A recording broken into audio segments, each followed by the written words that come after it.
Today's episode is brought to you by Mazars. SoundCartel.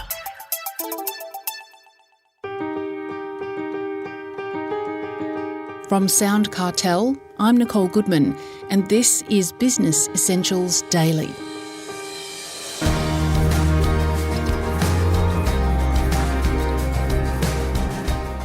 Is self-doubt holding you back from achieving success?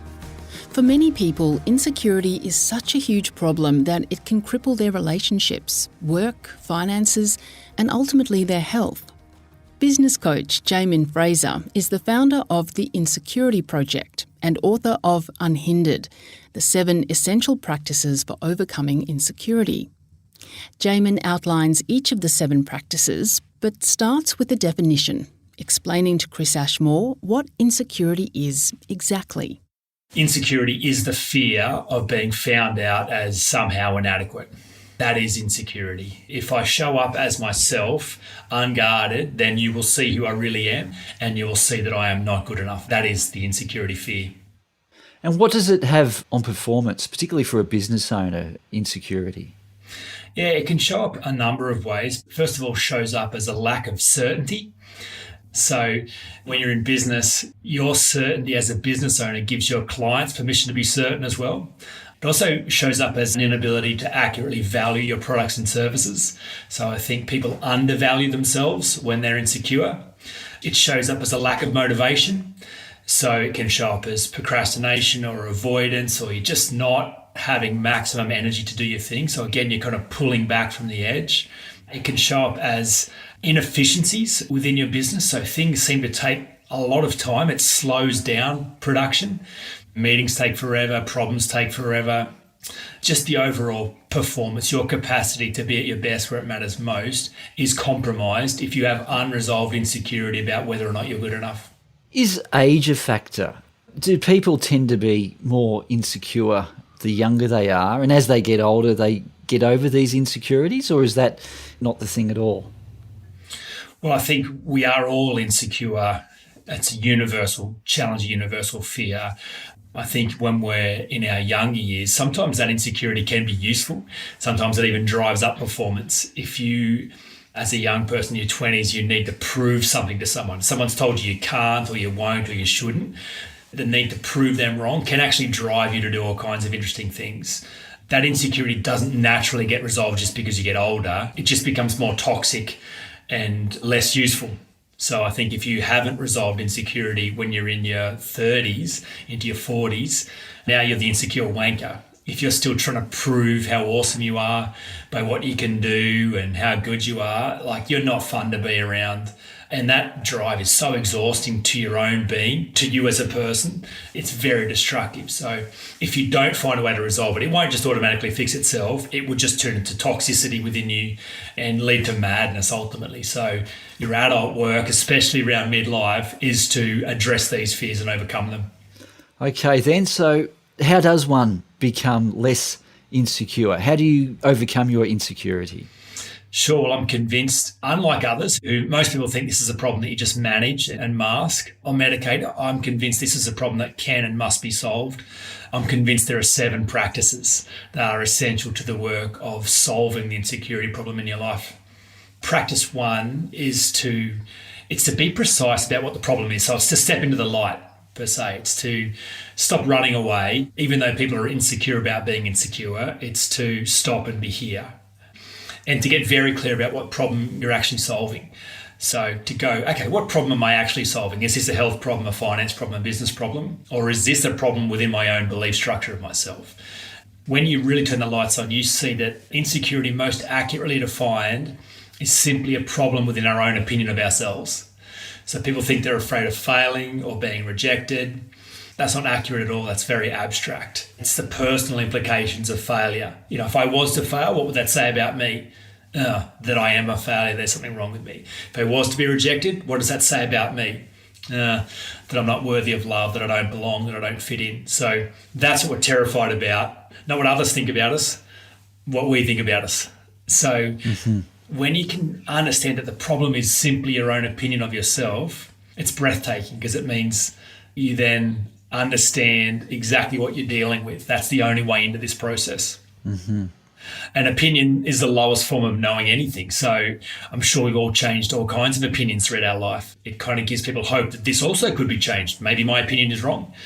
Typically, these opinions are formed when we're very young and have just never been reviewed.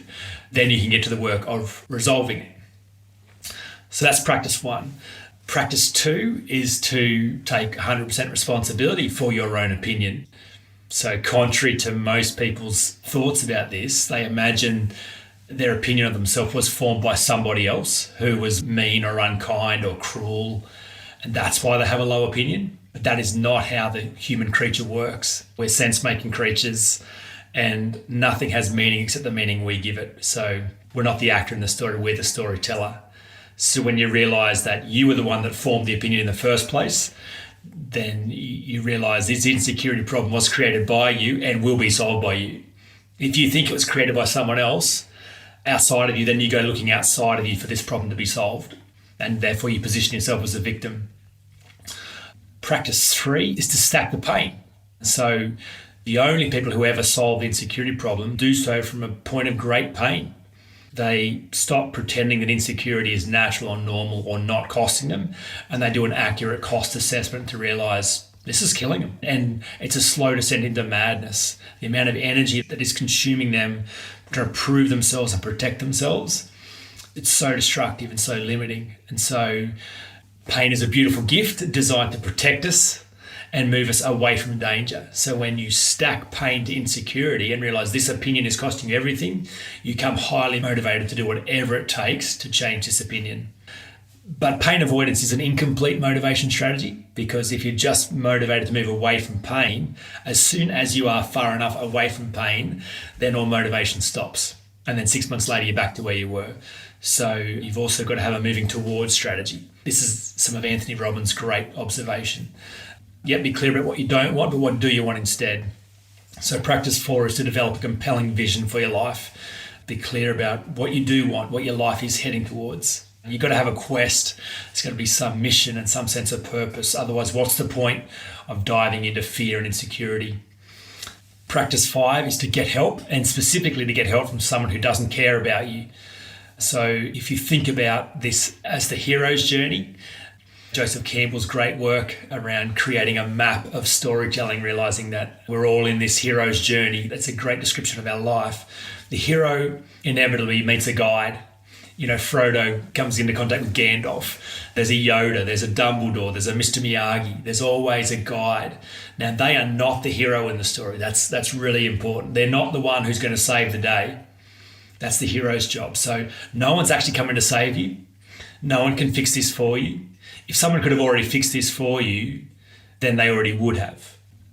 Practice 6 then is to go be the hero. Eventually, Frodo's still got to go destroy the ring and Gandalf's not there. Eventually, you will have to go face this monster you've created. You will have to answer the question, who are you? Are you good enough or are you not?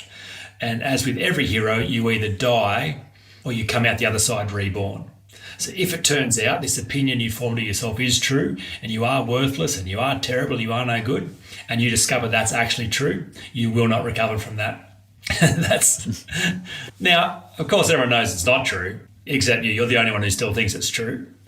So the only way to find out is to go face that monster and to kind of examine this storytelling, this opinion forming that you've done your whole life, which terrifies you. However, at some point you've got to go look. And it's in the looking that you discover it's just all a work of fiction. You've created an opinion as a 4-year-old and you've just never reviewed that. It's become true. It's become concrete. But it's just the opinion of a 4-year-old. Of course you're enough. You've always been enough. Then practice 7 is to rewrite the story. Having deconstructed the old narrative, having faced the monster and seen it was just a couple of mice playing silly buggers with a tin can in a cave projecting a huge shadow on the wall. Now the slate's clean again and you can write a new narrative, a compelling narrative. And as you reinforce that new opinion, it becomes true for you, just like the old opinion became true for you. So typically people, when they see this model, they just want to rush to practice 7 and write some affirmations on their mirror and just be positive. But if you try and override the old story without deconstructing it first, the moment you get tired or stressed or anxious, that old narrative will take over as it always has. So these 7 practices kind of happen in order. Have you been cured of your own insecurities, Jaemin, or do you succumb to insecurity from time to time? So here's how I would answer that. I would say it is 100% possible to solve the insecurity problem at the level of growth you currently occupy. So here right now doing my work, I'm free to show up as I am with nothing to prove and nothing to defend. However, doing that means I will naturally move forward into new territory, into bigger spaces. And where I prove to myself that I was good enough for this space, I will inevitably be faced with the question, but am I good enough for that space? The big dreams in my heart at the moment is I want to work with the UN. I want to coach world leaders. I think insecurity is a problem that we suffer greatly for because our world leaders are some of the most insecure people alive. That's the level I want to play. So moving into that space, I face new levels of insecurity. Well, I worked out that I was enough for this, but am I enough for that? And so it will take me back into these 7 practices to say, well, what opinions did I form that said I could go this far but no further? Are those opinions true? What if they're a work of fiction as well? So I think these 7 practices are useful for every stage of growth so that you show up unhindered where you are and can be at your best where it matters most. So yes, I feel like I have no insecurity limiting me right now. However, I'm sure insecurity will show up again and I will know how to solve it when I see it.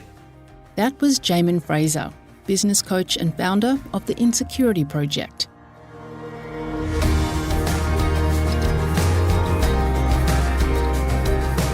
This episode of Business Essentials Daily is produced by the team at SoundCartel. Thanks for listening. I'm Nicole Goodman. We'll bring you more Be Daily tomorrow. Follow @BE Daily Podcast across social media and head to bedaily.com.au for more from the Business Essentials Daily podcast. SoundCartel. This episode was brought to you by Mazars. To find out more, visit mazars.com.au. That's mazars.com.au.